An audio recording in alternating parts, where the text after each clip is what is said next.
When push came to shove, I found this amazing women's empowerment group seminar. And it helped me to understand that I had all of this power. I was writing checks for $60,000 to contractors, and yet every week $150 to me. I had no vision of who I was. And then this group of women said to me, "Do you have any idea what kind of power you have?" I said, "No." The long and short of it is, I decided, thanks to those 5 women, that I was worth more. And I told my father, "I've had it. I'm not going to be your puppet anymore. I'm going to get rid of these buildings. You say you're going to sell them. I want 49%. And he begrudgingly promised, yes, a verbal promise. And ultimately, that didn't work out. Sometimes family businesses are magical and they're fabulous. Not in my case. I was promised $5 million and I got none. Found myself on welfare. I was about to lose my home for non-payment of taxes. And I was a spender, girls, because many times your plus-size women or women who struggle with food, they are spenders. They're obsessive in many different ways. Mm-hmm. So during the years when I had gotten down to a point where I was slimmer, I was moving that energy towards spending, $100,000 worth of clothes, no problem. So I found myself out of work, frustrated, and I decided, what can I do? And I turned to what it was that I did best, which was to work with other people, to empower women. And I became a coach.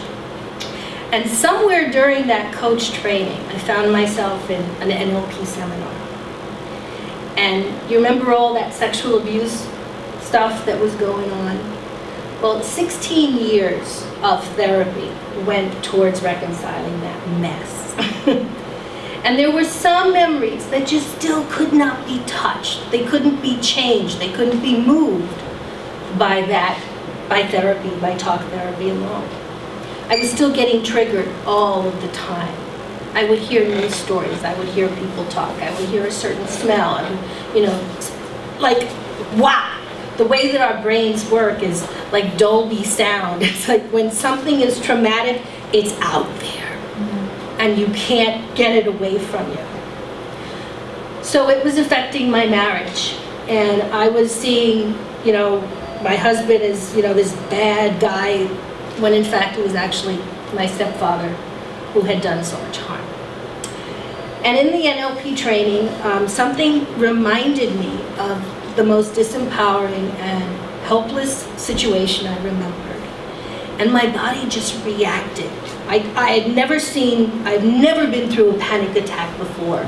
We were sitting in a circle, like you guys, and I had my hands on my knees. And I remember watching my hands trembling out of control. My knees beneath them were trembling out of control. I was very lucky because my next door neighbor said to me, "Andrea, are you okay?" I said, "No." And she kind of pulled me out of the room. As soon as the door closed, I started crying hysterically because I was so immersed in that memory.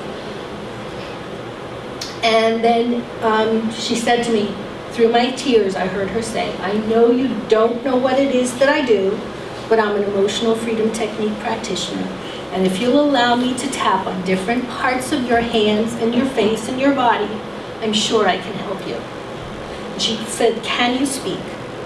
I couldn't speak. I had this huge lump in my throat. She said, "That's okay. Can you hum?" And I started humming, and she started tapping. It made no sense to me whatsoever. Blah, blah, blah. Even though. And something happened. It was like a rush, like a tsunami left my body. And I could feel, all of a sudden, my voice came back. And as an NLP practitioner, she must have noticed, she must have seen from my facial muscles or whatever, that something had changed. And she said, "Can you speak now?" And I said, "Yes." The next 10 minutes or so, I was able to walk through that memory and dissect it into parts where it had no effect on me whatsoever. I think about it today and it's a distant memory, like an old movie that's far gone. This is the gift that I share with other women. From that moment, I swore to myself that I had to share this with other women because they should never, ever, ever have to go through 16 years of therapy to reconcile pain from the past.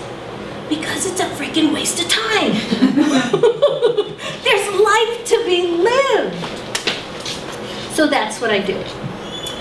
The reason that the emotional freedom technique works is the latest research shows that when you pair, by tapping on the different parts of the body, you are activating these comfort spots, these acupressure points. Mm-hmm. The ancient Chinese mapped out a whole system of acupuncture back 5,000 years ago. And it actually is, it's like we have a pharmacy inside of our bodies. The thoughts that you think can either make you feel fabulous or drop you down as low as, the sidewalk. Now, we may think that, it's just a little body bashing. Oh God, my thighs, it's disgusting. But it's not harmless. Not at all.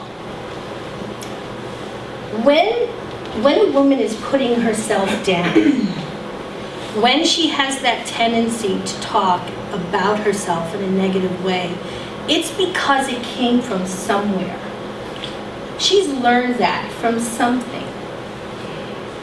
Most likely it's not just the media, it's somebody who has some meaning to her, some authority figure called her those things, and she sucked it up like a sponge.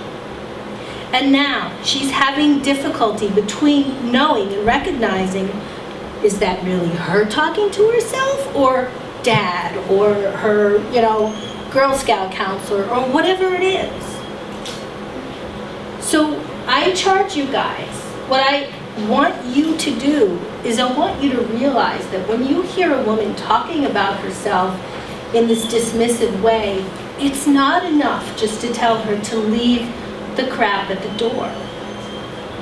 You really, really need to give her a sense that the space that you're creating for her is safety. Mm-hmm. Because she's coming to you vulnerable. I mean, you're going into the dressing room with her. It's very, very scary to be standing there in your bra and panties and someone pointing out, this shouldn't be here, this shouldn't be here. So what you can do for this client is you can understand her and realize that she's a flesh and bones human being and that it's her experiences that have brought her to this place where she's putting herself down. Now, this isn't exclusive of, not just plus size women have a corner on this, body bashing market. Everybody does. And it's because of the fact that our limiting beliefs, the beliefs that we have in general, are developed by the time we're 3 years old. So these are the things, when we see as children, when we look around our world and we see people settling for less, we see people, struggling or having relationship difficulties, as children, we take it all in and we say, oh, okay, this is normal. This is the way things should be. Dad should hit mom. That's the way it is. And the thing about children is that because it's so impossible for us to not think of the world as revolving around ourselves, there's this sense of grandiosity where it's all my fault. Mm-hmm. So when you have an understanding that your client is coming to you with some real vulnerabilities, I think it helps you to structure your sensitivity and your words in a way that honors her and helps her to, pull her out of her stuff so that she can see herself in this new way. Does anybody have any questions before I go on?